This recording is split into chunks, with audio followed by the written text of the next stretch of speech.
Welcome to another episode of the Knucklehead Chronicles podcast. This podcast was designed to let you know that you aren't the only one that took forever to get it together. So the rabbit hole that you have stumbled down will hopefully help you understand that just when you think it's over, it's only the beginning. Just because you were dealt a bad hand doesn't mean you have to keep it. Welcome to the Knucklehead Chronicles podcast.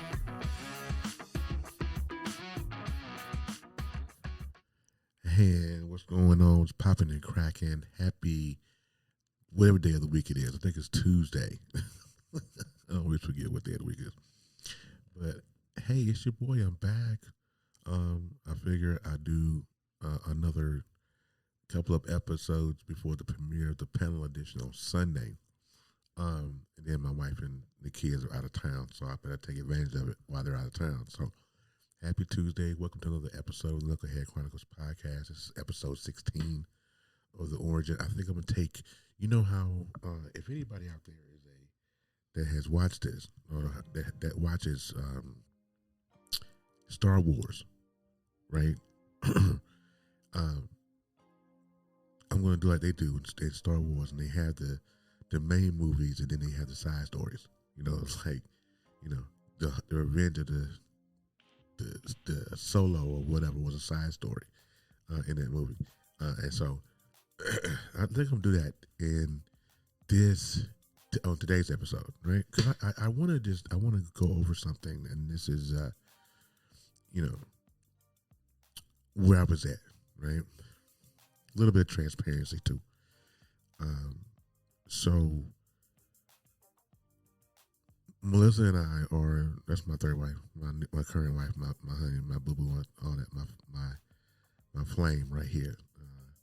We're together, and but we weren't married. We were just boyfriend and girlfriend. We were actually kind of strangers going into this situation, and we were kind of thrust into a relationship. I mean, I don't think it was so much of a thrust. I think she was.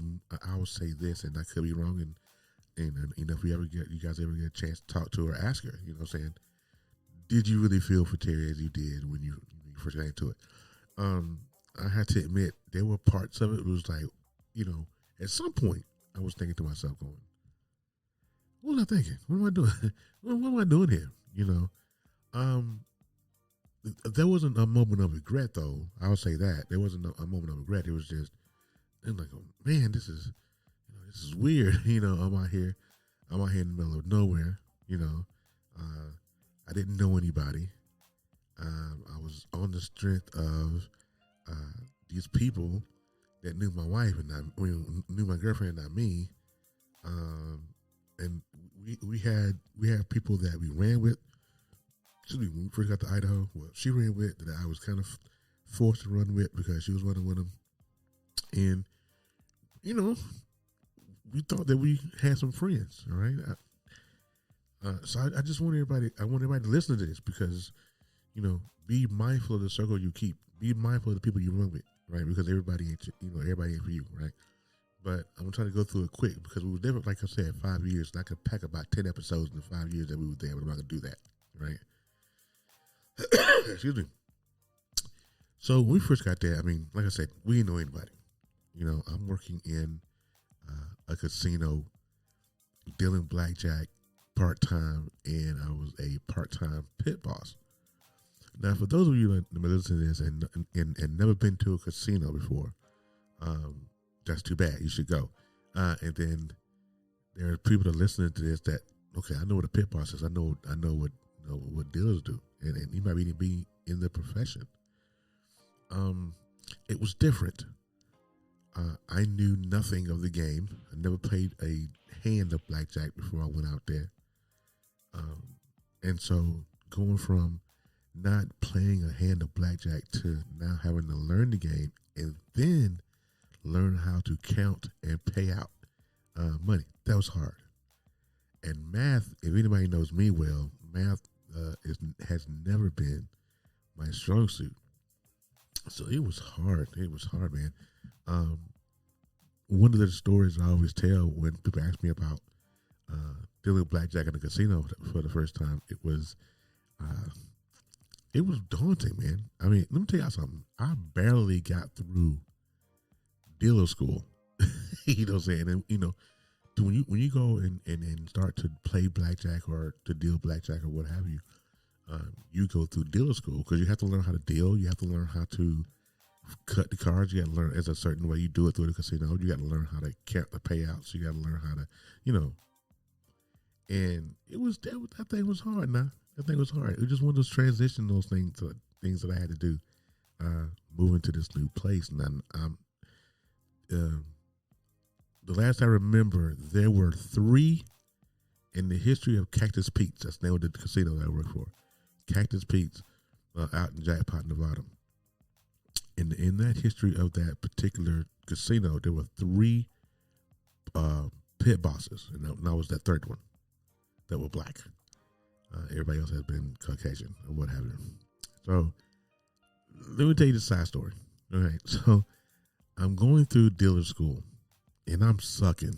You know what I'm saying? Now, it was so much pressure, right? You have to understand the pressure, the level of pressure that I was on because, you know, I'm out there on the strength of someone who never met me, that never knew me from home to one. Like I said, knew Melissa, knew, you know, my girl at the time. They knew her. They knew of her. They ran with her. They didn't know me, right? So I wanted to make sure I didn't make a fool out of myself and those people that have faith enough in me to give me a job for a man living cross country. Jokers didn't know me, you know what I'm saying? But they didn't know I was black till I got there. You know what I'm saying? But so I'm in dealer school and I'm struggling, right? There was a manager. Her name was Terry too. I think Terry West. I think it was her last name. I can't remember her last name now, but she was boss. She was mean, right? But she was boss, and she saw that I was struggling, and she pulled me out. What she did was this is what broke me, is that we was getting ready to do our final test before we were cut loose to go on the floor. And of course, if anybody goes through dealer school for anything casino, if you don't pass dealer school, they fire you because there's no need to keep you. Because if you can't count or you can't deal, then they let you go. So I was nervous, pressure. I'm like, I'm gonna let my girl down. I'm gonna let the people that they help me get this job. I'm gonna let them down. I mean, there was a lot of pressure. So I went to dealer school, and like I said, I'm failing miserably because I can't count.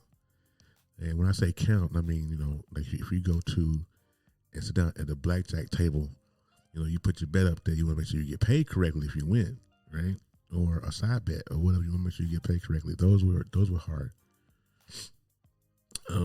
So in my final test, so Terry comes in, her, Eric, and Chris, and they were all the higher ups in the casino where we worked. It was Eric. He was second in command. Chris was the first guy, and then Terry was one of the managers, along with Eric. And shout out to Rachel Seaman. That's who got me the job there, and she was my dealer school teacher. And she we're going through, and I'm, like I said, failing. I keep repeating it because I want to show you how major that I was failing. And Terry made me cry. In the last meeting that we've had, the last test, she made me cry. And I know people listen to me like, you a pussy. Yeah, I don't think I'm a pussy, but I was emotional, that's for sure. And I said, I'm going to fail at this on the, and I barely made it through to the school. So this was back in June 2016. And the reason why I can remember that with significance is because my first day on the floor was July the 4th of 2016. July the 4th of 2016. Now that's the 4th of July. Everybody's there. Casino's packed. I didn't know. Nervous as all get out. Now, in the casino, right, you can't make any sudden movements. You know, if you're behind the table, if you're into the chips or anything like that, you cannot make any sudden moves behind the table because the cameras are always watching. You know what I'm saying? Always. So you got the eye in the sky. So I remember July the 4th, my shift started. I worked the second shift. And they put me on a $5 table. Thank God it was a single deck table. Right? Single deck is easy because you only have one deck of cards in your hand. The odds are to the house. You know what I'm saying? The more cards you get, the more odds, the less the odds are for the house. So they put me on my first single deck table. When I tell y'all, and I had a packed table, it was not like 2-3 mofos. The table sat 6 or 7, and it was packed. Everybody was in a chair. It was 4th of July weekend.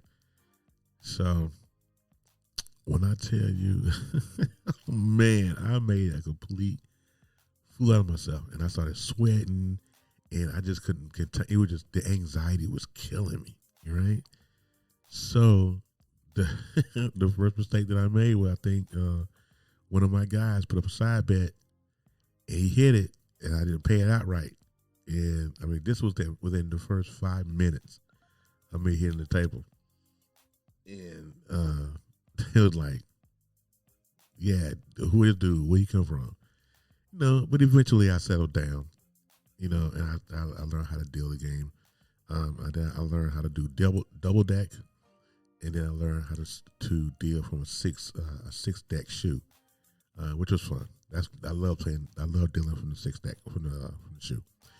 Anyway, I said all that to say this is that the beginning of our journey in Idaho was extremely tough, right?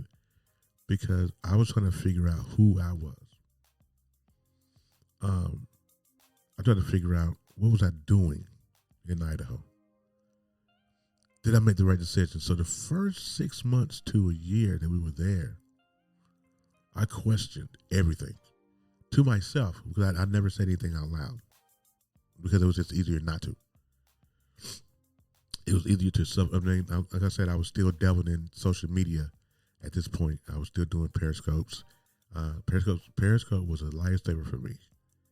That's why it broke my heart when they folded over there at Periscope. But when Twitter decided to not deal with it anymore. I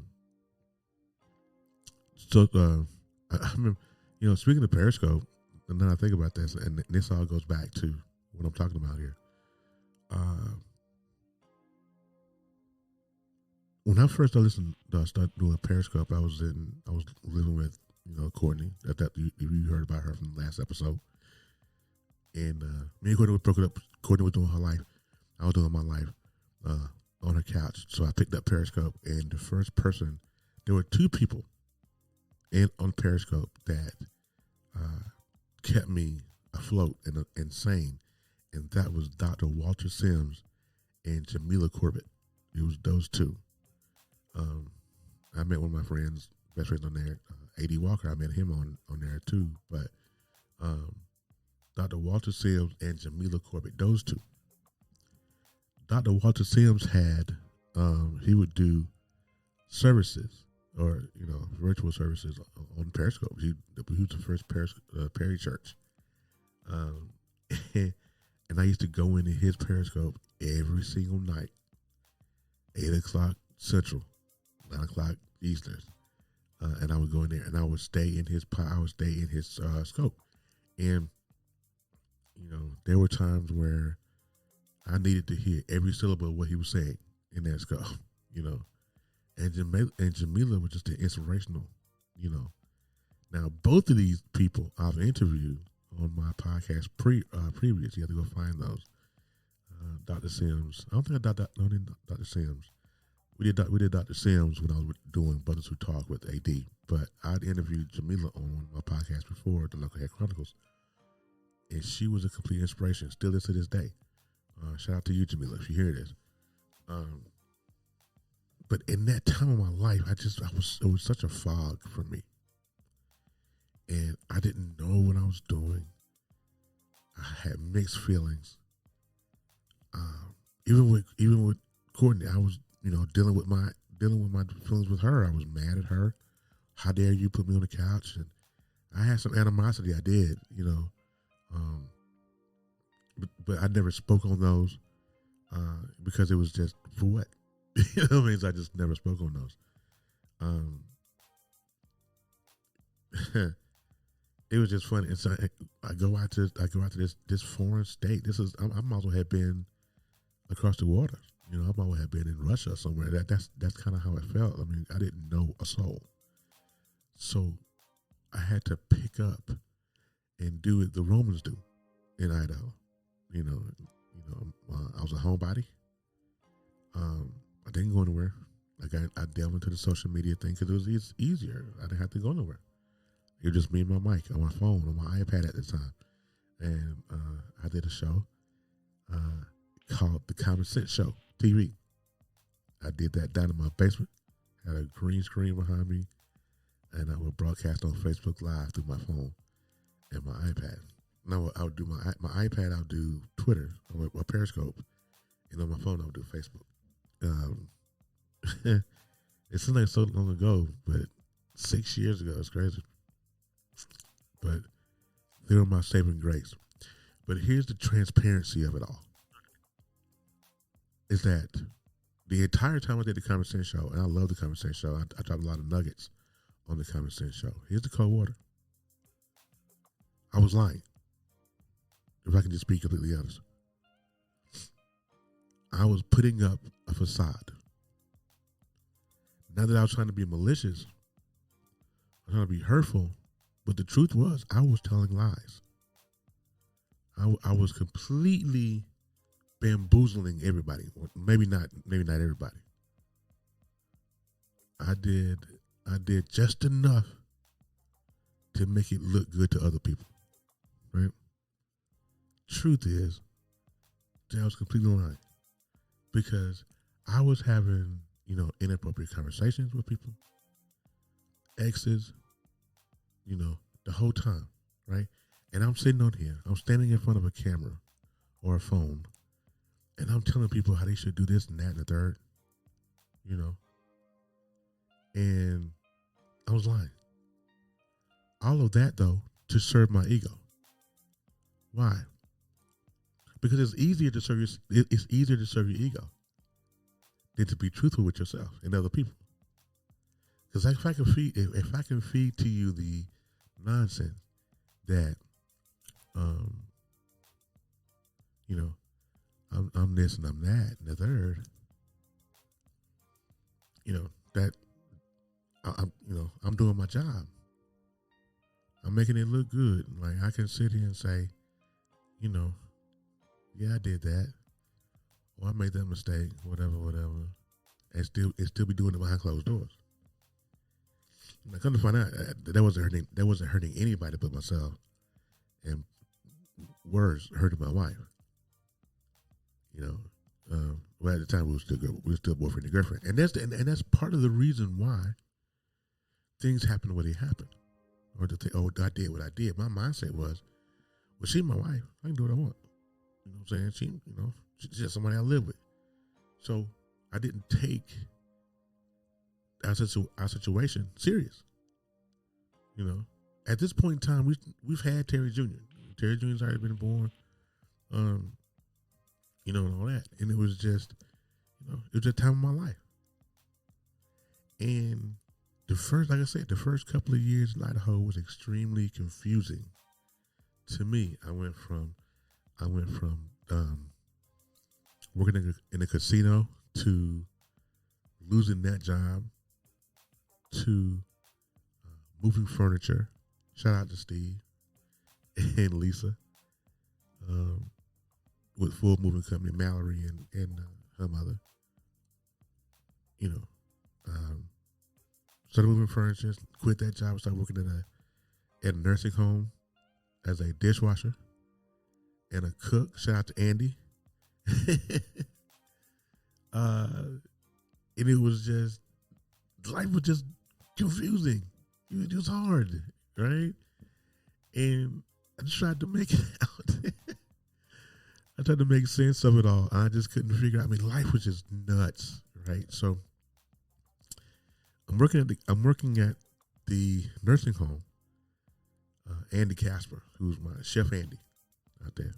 I think he's still doing it. But he gave me a chance. I was doing dishes, and one day he came in. He said, we lost one of our cooks, Troy. No, it's Eddie. I can't think. I remember who that. I think it was Eddie. He came to me. He said, "Terry, you want to be a cook?" And I said, "I don't know. It depends on how much you pay me." And so we went and had a meeting and gave me a pay raise and all that. And I became a cook. But at the time, that was, it just wasn't enough. It was so much pressure. I want people to understand that there's so much pressure. That's why it's important that men take care of their mental health. Because I lived under so much pressure and had no idea that I was doing it, that eventually it just took a toll. And then, and on top of the pressure that was already there, I'm self-inflicting wounds. I'm just shooting myself in the foot every chance I get by doing whatever I want to do and having inappropriate conversations with people and all that. So me and him have a meeting. They gave me a pay raise. I started cooking. And I was like, you know what? I can't do this no more. And then I went to work for Sprint. I was working with Sprint back in 2018, 2017, 2018. And the first boss, my first boss to hire me, his name was Jared Finn. Shout out to Jared in out there. He's out there in Oregon now, I think. And to this day, me and Jared are still friends, right? It's my dude. Anyway, so I go in. Now, I want y'all to keep in mind, Jared was 21 years old when he interviewed me. Jared was 21 years old when he interviewed me, and he was the district manager of like 10 stores in the Idaho area. And good-looking brother. He was giving me 60. Jared's everybody 6'3", 6'4". All the girls loved him. He was a youngin', smart, brave from Utah. So, everybody loved him, right? And we interviewed, and he loved me. He's just like, I love your attitude, And then my store manager, shout out to, I can't think of his name right now, Philip. Shout out to Phil. He was like, yeah, we want you on the team, and I was like, all right. And then I had the crew that was there. It was Chad. Chad's still my homie to this day. Chad Vaughn. Shout out to Chad. Yvette. And it was another young man by the name of Tristan. Tristan Bellevue was the son of my wife's former best friend, Tiffany. And so at the time, though, when we worked together at Sprint, they were still running. So that was tough, right? Because Tristan was a youngin'. He thought he knew everything, and that's how they roll, though. That's how the young ones do. So we had a great team. Working at Sprint, things were coming about. Okay, I was meeting people, making a little bit of money, this and that. But like I said, the struggles of life at that period of my life, and it was still. Now by this time, we had been there 2 years, right? We had a baby. Terry received he didn't receive his diagnosis until the next year, 2019. But 2 years, we get stuff established, and it was so hard. And some of these things I didn't tell a soul because I just suffered in silence, right? That's the problem. That's the problem with most men and how we deal with our stuff is that we suffer in silence. I had so much stuff. I was doing these daily morning shows with A.D. Walker and Pastor Brian McCrory, and we call ourselves the Brothers of Legacy. And when we first started the Brothers of Legacy, it was me, A.D. Walker, and the brother named Travell Lynch. Travell decided he didn't want to do it no more. Didn't tell us, left. I was salty. I was like, you know what? I got enough going on in my life. This brother, you know, doing that show in the mornings on Facebook was a saving grace. You know what I'm saying? Because I had nothing else to do. I was venting to myself. I would leave the house and I would get in the car and I would go and just drive and then just be venting and ranting and cussing in the car. And then come back home and be okay. You know? How many of y'all have done that? How many of y'all have got in the car and because you didn't want to say anything to anybody else, you just got in the car, started cussing, hitting the wall, punching, throwing kick, a kickball, and you RKO and shit because you don't want to be that confronter, right? That was me. I didn't want to be that confronter, so I said I'm gonna lay back in the cut and not worry about it. But I was hurting myself. I was hurting my wife. You know, and it was at the time again we wasn't married yet. We were still boyfriend and girlfriend. Funny story about that, and I'm gonna hit this point and I'm gonna go. Let's go back to Jackpot, Nevada. Melissa wanted to marry me, right? And I wanted to marry her. The problem was I was still legally married to Strawberry, right? And so we were getting ready to plan a wedding. Now, at this time, we lived in Jackpot. We were getting ready to plan a wedding. Now, she had no clue that I was still legally married to Strawberry. Because I didn't tell her. It's one of those things that, and the reason, and to be fair, this is the reason why I didn't tell her.